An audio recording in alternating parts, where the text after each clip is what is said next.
Hello there, this is Joel here, the manager of the Newcastle Wands. Welcome to episode 12 of the Quidditch Manager Weekly Update. It's a pretty quiet Tuesday morning here in Australia. I'm waiting on a few phone calls from a couple of solicitors and stuff like that, so why not just make a video for Quidditch Manager, get it out of the way for the week. I haven't been checking up too often, but I'm pretty sure we're halfway through season 30 at the moment. So there's going to be some interesting results from memory. At the top of the Honour League were the Ashwinders, the Corgis, and possibly the Legionnaires. That was the last time I actually checked the Honour League. So let's have a quick look and see what's changed. You can see at the top here, match day 15. So yes, we are halfway through the season. I got a double win.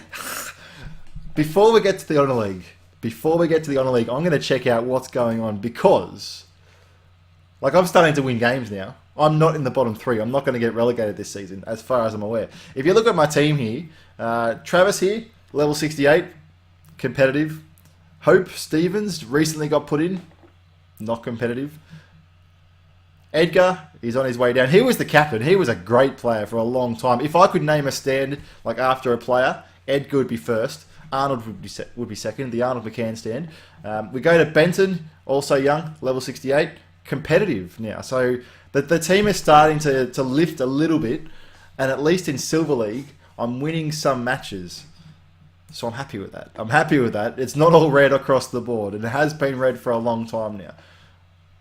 Let's have a look at the results. So in Silver League, this is where we're going to start because this is where I am. Newcastle Wands, 11th place. The Edinburgh Thunder, doing well at the top there. Let's go up to the Gold League as well. Check out what's going on there, and then we'll get to the Honour League and see how things are going at the top level. The Knoxlow winning again, the Berry Shakers and the Bromerers. I feel like every time I see their names, I pronounce them incorrectly every time, but they're still at the top. So well done, guys. And then we get to the Honour League, and the Ashwinders and the Corgis are out in front. Now, the Legionnaires aren't far behind. This season is nowhere near as lopsided or one-sided as it was last season, so that's good to see. The Ashwinders and the Corgis and the Legionnaires, I reckon, all have a good shot. The Mifflins might, maybe, but 5 wins is a long way. It's a tough hill to climb with 30 matches to go. The Ashwinders, the Corgis, and the Legionnaires. There's probably not enough time to look at it right now, but I'd like to see the head-to-head for those guys. I can't remember how to type in the thing to compare two teams that aren't my own.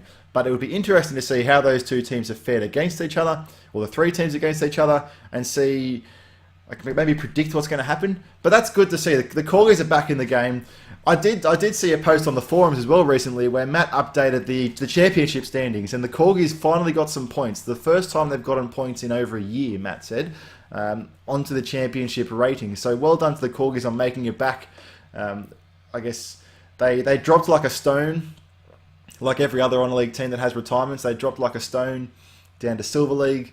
They bought all their new players. They trained up again, and now they're on the way back up. So it's probably going to be a little bit of a trend that we see now, that all those Honour League teams retired at the same time, and they all dropped at the same time, and they're now all training up at the same time. Because that's where the Ashwinders were.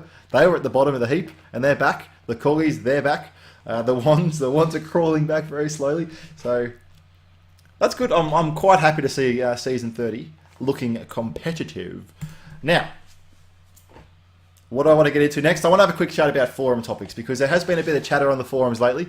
I'm not going to go too much into other stuff for the Wands. Basically, I've bought all my academy upgrades that I want at the moment, and actually so this is going to cross over. We've got a crossover here, but I haven't bought many things in the academy because one, I've kept the swaggin, and two, I haven't done my research yet on what's actually going to be worth the galleons. But I notice a few of you guys, the swimming pool seems to be a big purchase. So a lot of players, or a lot of managers have bought the swimming pool. It gives, is it +5 or +10% to all sorts of stats? I think it's +5% to all your stats and +10 to stamina. It's also good for fitness recovery. It's got quite a high upkeep, and I guess a fairly significant initial investment, but it's almost as good as the swag. And when you look at it in terms of all the extra percentages, you get +5% to everything rather than +25% to a few things. And I mean, it's very hard to get alertness, for example, in your training. It's very hard to get a few other stats too, and a blanket +5% to everything is always handy. When you think about your level 99s for agility, dexterity, the speed and balance are pretty important too. Accuracy, strength, those kind of statistics, when they get to 99 and they're capped, they're maxed out, when you get plus 5% on top of that, it makes it 104. When you've got the broom with agility and dexterity, that's always handy, because agility, again, was a plus 7% for the Panicio brooms. So all of those extra stats on top of each other, that's the only way you can get past the 99 cap. The crossover now, the crossover is going to be talking about the forum post that relates to the attributes and the youth academy, or the new academy, and how they relate to each other. So in the suggestions section here, we've got the Ashwinders made a very good post. I thought it was a very good post. The curious case of Mona Duffy. Now, what I took away from this post here was that at the moment, with the current upgrades, don't worry about the youth academy, the new academy. With the current upgrades, players can reach level 99 in lots of stats. Say half a dozen, or maybe not half a dozen, 4 or 5 stats, they can reach the 99s. Mona Duffy here was very young when she was she was picked up off the trade list. She was level 60 already, and so with that bit of head start, she got to level 99 in a lot of stats quite early in her career, and as a total, she is above an average level 90, which has not been seen before in Quidditch Manager. The point of the Ashwinders is that with the extra upgrades, the extra academy upgrades, players will get to 99 quicker, and they'll get to those higher averages quicker. And then, does that make the game? I guess it does make it unfair. Does it make the learning curves a bit off? Does the academy just break everything that was basically set in stone before in regards to training players? And quite a few managers have had their say. Certainly, I know Matt, for example, was saying that with fouls, injuries and suspensions, well, that's not going to be such a problem because at the moment, players play in 4 matches a day. They play in 2 championship matches and 2 friendlies. With fouls, injuries and suspensions, they've got the, it's not an opportunity, but they've certainly got the threat, I guess, the threat of not playing those 4 matches a day. If they get injured, then they will miss match days. If they get suspended, then they'll certainly miss match days as well. And that will affect their form. It'll affect their ability to get experience from matches. They'll still get training experience, but not match experience. So I thought that was a very good article and worth checking out. And go and have a quick say on what you think is relevant to that topic. I know Cygnus has been away for a week or 2 overseas. He's doing work, is what I'm told, work/holiday, and he hasn't made a comment yet. But I'm really interested to see what he would say about this particular topic, because I think it's going to be worth seeing what he is planning for the future. He knows, like Andre knows, that with the extra academy upgrades, players train quicker. That's why fouls, injuries, and suspensions will come in at some point to knock that back. And he'll have some thoughts and ideas and I guess theory crafting on where that curve is likely to be. My little contribution to the topic was that I would prefer to see the training system changed quite drastically, because at the moment, and I've said this before and I'll say this a lot of times, the Honour League teams that lose their place in Honour League are doing so because their players retire and they can't field a competitive team. And I don't see that being improved at all with the current training system, unless there's a way to train your main squad and a reserve grade squad that is also at an Honour League level. And how are you going to do that? Like, really, can you afford to train 7 secondary players without handicapping your main 7 players? That's what I tried to do for a long time. That's why I stayed in Honour League as I did, but I didn't excel. I just hung around in the middle of the pack. After it was season 25 was the last time I won the Honour League, and ever since then I've just been hanging in there by the fingernails because I trained everyone equally. And then eventually, because you're not winning matches, what's the point really? So I made the choices like everyone else did: retire the players, start again, and climb back up. What I would prefer to see with training is that young players can be competitive, not OP and probably not even on par with veterans, but just competitive. Just like you saw before, Hope Stevens was level 48 as an 18-year-old, and that's nowhere near competitive in Honour League where everyone's 70s and plus. So what I'd like to see is the ability for players like very, very young, between 18 and 21, for example, to be somewhere in the 60s. So they'd have a higher spike at the start of their training or the start of their career for training, and then they would only increase very gradually after that. So there's a few pros and cons. Obviously, the biggest pro is that players can get to a competitive level really early on, and so there's less downtime, there's less time in the slums in the lower leagues. But I guess the downside of it is that Quidditch Manager is a long-term game, and the idea is that you plan for the future, and this is kind of a shortcut. And also, what do the players do after they hit 23 or 24? In theory, they would have maxed out most of their skills. So what do they do for the rest of the time? So I don't want to go too much into it now, and I didn't go too much into it in the forum topics either. But I think that if you increase the initial training to get them up to a competitive level, and then have the rest of their career focusing on maintaining those skills with either fitness or whatever it is, there'd be some way to make it balanced so that from a game perspective, you're not out of the game for 3 or 4 months, which is something that I'm finding quite disheartening. Even though I'm doing the video, still I'm not as connected with the game anymore because I'm not playing at the top level, so I don't know what you guys are going through. So that's something that I would like to see change, but I understand it would be a very different game if we did change it. So we'll just put that aside for now. This was an interesting topic, so go and have a quick look at it. Apart from that, as I said before, there's been a lot of chatter about what the right things are to purchase in the academy. So there's been the swimming pool has been a big one. The broom shed was pretty spot on as well. I haven't bought anything else because, well, one, half of them I'm not going to get the scouting discounts anyway, and two, they're all too expensive, and I really want to keep this wagon. So for now I'm not gonna commit much more galleon wise. I'm just going to keep building up my 7 players. I'm going to keep building up my galleons, and we'll see what happens in the coming seasons. I'm quietly hoping that season 32. Well, that's the next World Cup. So season 34, we see like the new big thing, and maybe all my galleons that are sitting in a nice vault in the big pile of my vault will just be useful for that. So we'll see how that goes. I'm going to cut it there, I think, because we've been going for about 10, 12 minutes. There's not too much more to talk about. Oh, actually, no. Tangent. I'm going to talk about something. So, I've been working from home. A lot of you know I work from home. And I've been getting a sore back by sitting in this chair. Even though it's a really cool chair, like I've been getting a sore back. So I was thinking, which way is this? This wall here, right? This wall here, I was thinking of mounting the monitor and the TV up there.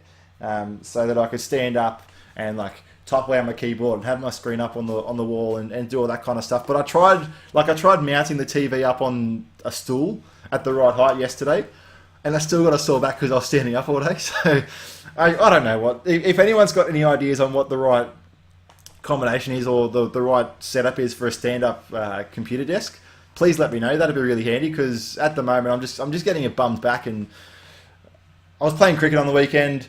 It was a one-day, so we fielded for 45 overs and then batted afterwards. And by 25 or 30 overs of standing up in the field, my back was just all tight and seized up, and it's because throughout the week I'm sitting down too much. So this week I've started getting up and walking around. Yesterday I went to the beach. I went to the beach at my lunch break, and that was awesome. I just walked up the road 5 minutes. I took a towel, I took the house key, and that was pretty much it. And just dumped it on the sand and went for a swim. There were 3 other people there all day because it was just that kind of day. But that was awesome. That was great. And then I came back and I felt refreshed, and that was lovely. Tangent off a tangent. So after I got home from the beach and I put my stuff in the house, I went out to the office to do some work, and I realised that I left my key with the towel, which was in the house. So I locked myself out of the house yesterday. And the way to get back into my house was to climb in through a window, because I left the windows open when I got home because just to get a breeze through, right? So I had to pull the fly screen off, put a table under the window, up, in, and down through the window. So that was good. My back was fine after that. That was a good little adventure in the afternoon. So if you can't tell, it's been pretty quiet today for me to be rambling on like this.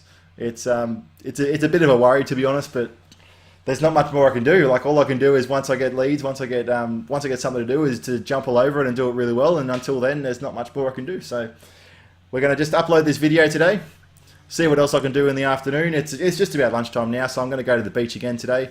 It's overcast again, but that's all right. It just makes it. Just put the sunscreen on anyway, just in case. Sunscreen on, walk to the beach, go for a swim, come home after lunch.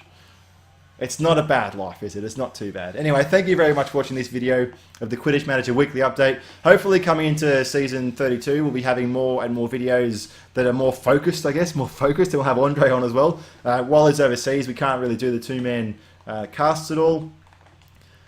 Hopefully coming into the end of this season, actually, now that I think about it, hopefully coming into the end of the season, we will have teams at the top who want to win, and we can do something. Actually, I'm going to write that down. So, what we want to do at the end of the season, right? What we want to do at the end of the season is do... Oh, there's people out the front. Okay, tangent. I don't know if this happens overseas or not, but we get people walking up and down the street once a week. And they put like little magazines in the letterbox for like Christmas hampers or whatever it is. Like it's not Christmas now, but Christmas hampers, for example. And so you can look at the magazine. If you don't want it, you put it back on your front doorstep and they come and pick it up afterwards. Now... I don't know if that happens to you guys at all, but it ticks me off. Like, I don't need that magazine, and they walk past the front of the house and the dogs bark at them. This is old man Joel having a sook now. So anyway, so what we want to do at the end of this season, we want to do, I reckon, we want to try and do a Quidditch Manager action graph. If there's two teams that are going to be competitive near the end of the season, try and do a Quidditch Manager action graph live. I'll see if we can wrangle something with Andre to do that.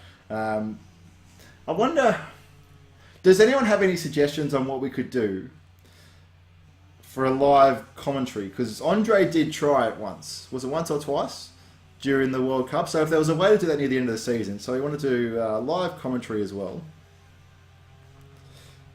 And at the very least, we'll do what Andre was doing last World Cup, where he was obscuring the results and only releasing the score updates when you refresh the page. So we'll do the score updates as well. So I'll put that on my list here. While I'm not busy today and I want to be productive, I'll see if I can figure out a way to do any of those things. The issue with the Quidditch Manager action graph, doing it live, is that with, I don't know if you guys use OBS or anything like that for your Twitch streams, but with OBS, you've got everything up on your screen. You've got a windowed version of what you're looking at on your PC, and it goes onto your OBS. Now with Excel and the Quidditch Manager action graphs, as you add data to it, it scrolls down. And so if you've got a graph on the screen, well, it moves down as well. It moves up. So the graph disappears, and then all of a sudden your stuff on OBS goes all over the place. So we were trying to figure out something before Christmas, Andre and I, on how to actually fix that. So if I've got some time this afternoon, which I probably do, I'll have a look at that and see if I can figure that out. Because that would be cool, I reckon, to see the snitch range and to see the score as it updates, and I think that'd be quite exciting. So if we can figure that out, if I can figure that out, well, I'll do that. Let's cut it there. That's enough. Thank you very much for watching this episode of the Quidditch Manager Weekly Update, and until next time, hooroo!